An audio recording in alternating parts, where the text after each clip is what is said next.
पानसरेंच्या निधनानंतर अनेकांनी पार्थिवाचं अंत्यदर्शन घेतलं आणि श्रद्धांजली वाहिली।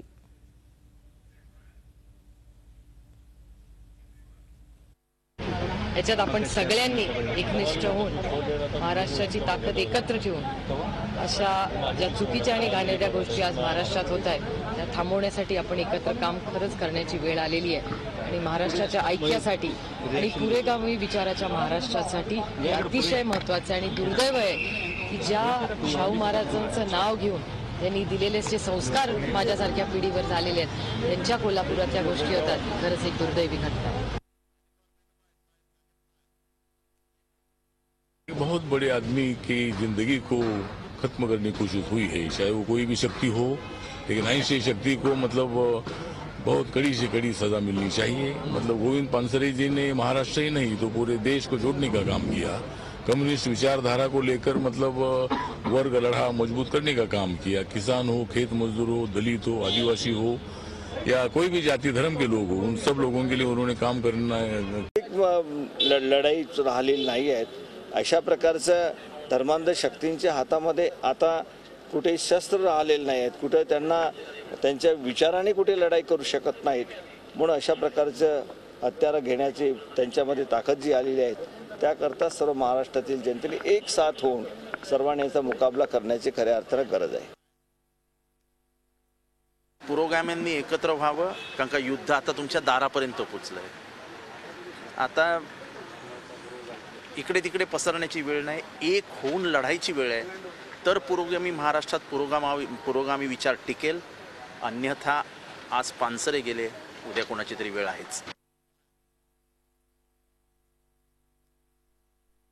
कॉम्रेड पानसरेंनी आम्हाला सांगितले की कुठल्याही गोष्टी जर घडल्या तरी शांत बसता कामा नये आणि आपलं काम हे थांबवता कामा नये। म्हणून आमचं कम्युनिस्ट पक्षातर्फे असं स्पष्ट म्हणणं आहे की यामागे जे खुनी आहेत आणि जे सूत्रधार आहेत त्यांना अटक झाली पाहिजे, शिक्षा झाली पाहिजे। आणि ज्या प्रवृत्तीने हा हल्ला केलेला आहे त्या प्रवृत्तीचा सुद्धा त्या ठिकाणी लोकांपर्यंत त्याची माहिती झाली पाहिजे। आणि जोपर्यंत हे होत नाही, त्यांचे मारेकरी आणि त्यांचे मागचे सूत्रधार आहेत त्यांना शिक्षा होत नाही, तोपर्यंत महाराष्ट्र शांत राहणार नाही, महाराष्ट्र तोपर्यंत अशांत राहील। शिकाप नेते ND पाटील आणि सामाजिक कार्यकर्त्या मेधा पाटकर या दोघांनीही रात्री ही बातमी समजता झी24 तासला फोनवरून प्रतिक्रिया दिली आहे। ऐकूयात। हा एक उपचाराचा भाग आहे।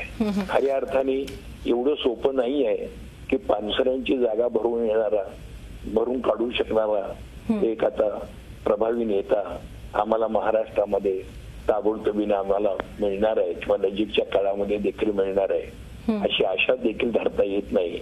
असं इतकं एक उत्तुंग व्यक्तिमत्व असं असणारे हे पानसरे हे खऱ्या अर्थाने मृत्युंजय या नावामिळाला ते पात्र ठरतायत। त्यांनी या ह्याच्यामध्ये एक तर हल्लेखोरांच्या हल्ल्याला तोंड दिलं आणि हल्लेखोरांच्या हल्ल्यानंतर देखील 5 दिवस त्यांनी अतिशय जिद्दीची झुंज दिली। एक मूर्तिमंत जिद्द आज आम्ही गमावून बसलेलो आहोत।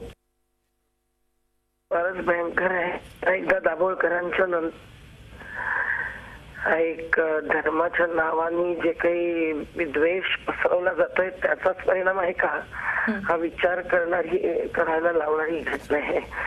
अजून शोधून काढतील तर शोधून काढू द्या, परंतु पानसरेंसारखा अत्यंत विचारशील आणि कुठल्याही प्रकारच्या हिंसेला किंवा विद्वेषाला बळी न पडणारा माणूस हा प्रखर बोललाही असेल पण त्याचा सूड असा उगवावा हे आपल्या कमी होणाऱ्या सहिष्णुतेचंच लक्षण आहे। आणि त्यामुळे आता महाराष्ट्र शासन शोधून काढेल का त्यांना हाच परत प्रश्न आहे। मला वाटत होतं की त्यांची तब्येत सुधारली तर तेच काहीतरी बोलतील याच्याबद्दल, परंतु तेही दुर्दैवाने झालं नाही। अजून दाभोळकरांचे हत्यारे मिळालेले नाही आहेत। काही करून महाराष्ट्र शासन याच्या मागे लागलं पाहिजे आणि पुढचा रास्ता सगळ्या समाजाने बनवला पाहिजे। सर्व धर्म समभावाचा असेल, जो सहिष्णुतेचा असेल, जो अहिंसेचा असेल। त्यांना आमची मनपूर्वक श्रद्धांजली. दाभोळकरांच्या नंतर त्यांचा नंबर लागला आहे आणि मला अत्यंत चीड येते की शासन करते किंवा पोलीस खातं इतके असून सुद्धा ते शुद्धीवर येऊन सुद्धा ते परत मालेकरांचाच विजय व्हावा ही अत्यंत चीड आणणारी, अत्यंत संताप आणणारी, क्लेशदायक अशी भयानक घटना आहे. तिचा धिक्कार करताच करावं, पण एकूण आपली यंत्रणा किती पोकळ आहे तपासायची आणि परिवर्तनवादी कार्यकर्त्यांचे जीव कसे टांगलेले आहेत हे यातून स्पष्ट होत आहे. हा आनिसाच्या आणि महाराष्ट्रातल्या सर्वच पुरोगामी डाव्या पुरोगामी कार्यकर्त्यांना मोठा धक्का आहे की कॉम्रेड पानसरेंसारखा एक ज्येष्ठ मार्गदर्शक आपण गमावला. 16 तारखेला जेव्हा कॉम्रेड पानसरेंवर आणि कॉम्रेड उमाताईंवर कोल्हापूरमध्ये सकाळी हल्ला झाला त्या दिवशी आम्ही दिल्लीमध्ये आमचं रिंगण नाट्याचं शिष्टमंडळ घेऊन कार्यक्रम सादर करायला पोहोचलेलो होतो आणि त्या प्रत्येक 12 ठिकाणच्या कार्यक्रमांमध्ये आम्ही त्याचा निषेध व्यक्त केला.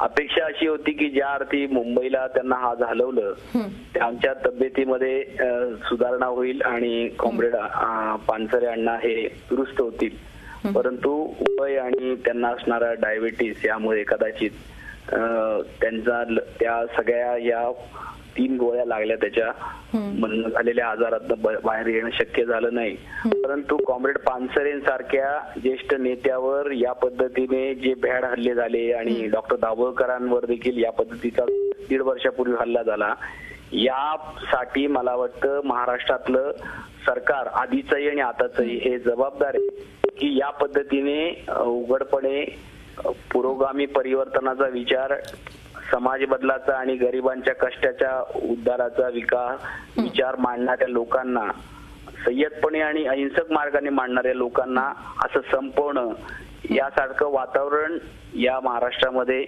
तयार होतं आणि ते थांबवण्यासाठी, ते नाकारण्यासाठी आणि त्याच्यावर थेट कठोर कारवाई करण्यासाठी या ठिकाणचं सरकार आणि प्रशासन कृतीशील होत नाही ही मोठी शोकांतिका आहे. त्यामुळे डॉक्टर नरेंद्र दाभोळकरांच्या खुनानंतर 1.5 वर्ष होत असताना आणि कॉम्रेड पानसरेंना देखील या पद्धतीने हल्ल्यातनं मृत्यू आलेला असताना या पार्श्वभूमीवर मला वाटतं महाराष्ट्रातला आणि देशभरातला युवक विचारशील होईल आणि इथल्या सरकारला, इथल्या प्रशासनाला जाब विचारायला रस्त्यावर येईल अशी माझी अपेक्षा आहे.